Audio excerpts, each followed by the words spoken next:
নির্বাচনী লড়াই জমে উঠেছে ডোমজুর বিধানসভা কেন্দ্রে। রবিবার বালি দুর্গাপুরের অভয়নগর 1 নম্বরের পল্লী ক্লাবের কালী মঞ্চে প্রচার কর্মসূচি করেন তিনি। এদিন কালী মন্দিরে হোমযজ্ঞ ও পূজা অর্চনার আয়োজন করেন তৃণমূল কর্মী সমর্থকরা। পাশাপাশি প্রার্থীর ছবি সম্বলিত টি-শার্টের উদ্বোধন করেন ক্লাব সদস্যরা। রবিবার শরীয় প্রচারে ডোমজুরের একাধিক এলাকায় ঘুরে জনসংযোগ সারেন তাপস মাইতি। এদিকে এই কেন্দ্রে রাজনৈতিক লড়াই বিশেষ তাৎপর্যপূর্ণ হয়ে উঠেছে গুরু শিষ্য সমীকরণে। বিজেপি প্রার্থী গোবিন্দ হাজরা একসময় তৃণমূল কংগ্রেসে থাকাকালীন তাপস মাইতির রাজনৈতিক গুরু ছিলেন। বর্তমানে দুই প্রাক্তন সহকর্মী প্রতিদ্বন্দ্বী প্রার্থী হিসেবে মুখোমুখি হওয়ার চূড়ান্ত ফলাফল নিয়ে কৌতূহল বাড়ছে এলাকায়। এখন নজর পরবর্তীতে, শেষ পর্যন্ত কে হাসবে জয়ের হাসি।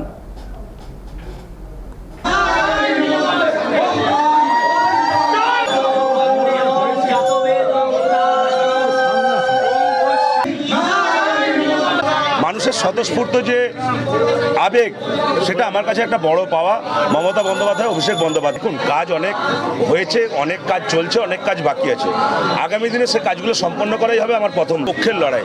আমরা বাংলার পক্ষে, বাংলার মানুষের জন্য, বাঙালির জন্য লড়াই করছি।